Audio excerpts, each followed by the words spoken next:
pengembangan kewirausahaan ini sejak tahun 2000-an itu sudah marak sebenarnya.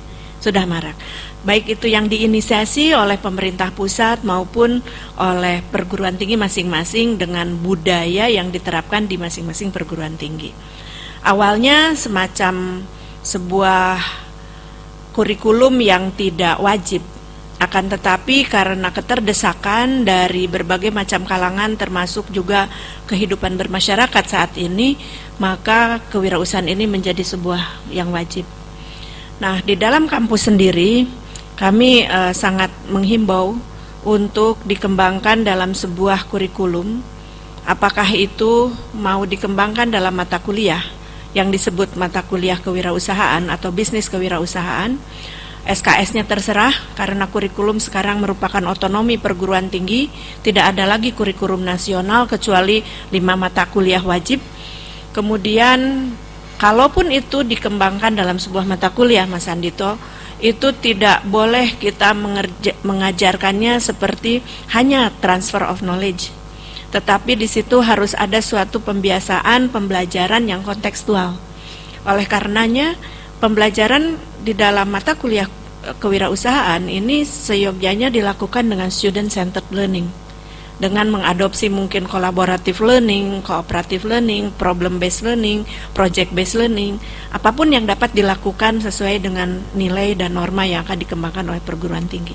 Ya, memang kalau di rumah diajarin kayak seperti kasih kuliah gitu, barangkali ngerti tuh entrepreneurship apa, berbisnis apa, tapi kemudian memulainya kagok lagi nanti, wah gimana ya dulu katanya teorinya. Nah, bayangan saya memang pengembangan entrepreneurship di kampus sebaiknya juga didorong untuk mendorong atau melatih calon-calon pebisnis baru gitu, sehingga ya kalau boleh bahkan sejak di kampus pun sudah punya bisnis baru. Memang problemnya boleh nggak sistem pendidikan kita memberi kesempatan adanya lahirnya pebisnis baru sejak di kuliah begitu. Iya, itu dia. Jadi kalau hanya dalam mata kuliah, selesai mata kuliah katakanlah 3 SKS, selesai juga gitu pengetahuan dan sebagainya. Karena 3 SKS kan hanya sedikit sekali ya. 1 SKS itu kan hanya sekitar mungkin 40 jam ya dalam 1 semester. Tapi kalau berbisnis sejak di kampus, suasananya memungkinkan enggak? Apa ya, dibolehkan nggak? Sangat memungkinkan, apalagi kalau tawaran yang kedua. Tadi kan lewat mata kuliah. Tawaran yang kedua adalah dimasukkannya dalam sebuah paket kurikulum. Jadi misalkan begini, kami selalu menantang kepada berbagai macam program studi, terutama sebenarnya program studi yang sangat aplikatif, katakanlah itu pertanian, peternakan, teknik ya, yang dapat nantinya anak-anak itu bekerja mandiri. Jadi dalam artian begini kalau kurikulum itu, katakanlah secara akademik yang dasarnya itu kita berikan kepada mereka pada 2 tahun pertama. 2 tahun berikutnya itu mungkin hanya 15 sampai 20 orang dalam 100 orang satu angkatan itu di treatment khusus untuk melakukan pembelajaran yang berbeda sama sekali dengan pembelajaran reguler gitu. Apakah itu dia misalkan berkelompok mengerjakan sesuatu, kemudian dia ada masalah, misalkan permasalahannya di dalam produksi, maka ketika kita memecahkan masalah di produksi, pasti itu ada dosen di bidang teknologi ya yang ada di situ, kemudian pemasaran, juga mungkin permodalan gitu. Karena kalau teknologi diubah mungkin modalnya bertambah, kalau teknologi diubah mungkin menghasilkan harga yang berbeda gitu. Nah, sebenarnya ini sangat memungkinkan untuk kita membuat kemasan kurikulum yang akhirnya menghasilkan wirausaha baru. Jadi mereka itu tidak dikarbit 2 minggu dilatih kemudian diberi modal, itu sulit sekali keberhasilannya. Mungkin dia 2 tahun dibiasakan untuk berpikir berbeda, berpikir arahnya kepada bagaimana meningkatkan nilai tambah. Nah, tetapi di sini ada kesulitannya nih, Pak Andito. Bukan kesulitan deh, tantangan. Apa itu? Nah, tantangannya itu adalah dari perilaku dosen itu sendiri, yang senang menjadi selebriti di keras gitu ya. Kemudian dia tidak memberikan satu pola pembelajaran yang berbeda.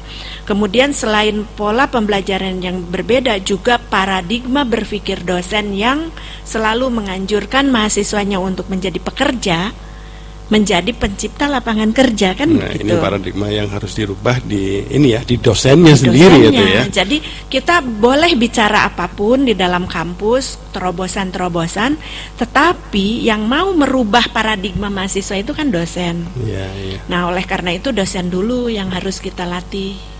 Bagaimana cara out of the box thinking. Mari kita sama-sama membuat sebuah terobosan baru, bagaimana merancang kurikulum di dalam kampus, walaupun itu hanya untuk sekelompok mahasiswa dalam jumlah yang kecil, akan tetapi bila mana dia dapat menghasilkan suatu ide bisnis yang sangat luar biasa, dapat menghasilkan atau dapat mengurangi jumlah pengangguran di masa yang akan datang. Katakanlah kita berhasil mendidik dari 100 orang calon pebisnis itu 20% saja, berarti ada 20. Tetapi kalau 20 ini satu orang bisa menghasilkan paling sedikitnya 100 orang pekerja, itu kan kita sangat luar biasa, ekonomi kita akan bertambah baik untuk ke depan.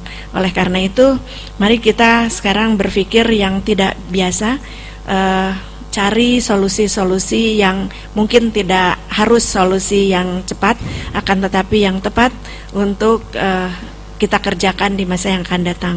Insya Allah tahun 2011 kita akan punya program yang sangat baik untuk program kewirausahaan ini, baik itu dari bantuan beasiswa mungkin atau bantuan permodalan. Juga kita akan melakukan jejaring dengan Kementerian Koperasi, Kementerian Perindustrian, Tenaga Kerja, sehingga kita tidak hanya sendirian di dalam Kementerian Pendidikan Nasional. Karena sesungguhnya pendidikan ini bukan hanya tanggung jawab penuh kepada atau Kementerian Pendidikan Nasional, akan tetapi harus ditunjang oleh sektor-sektor lainnya.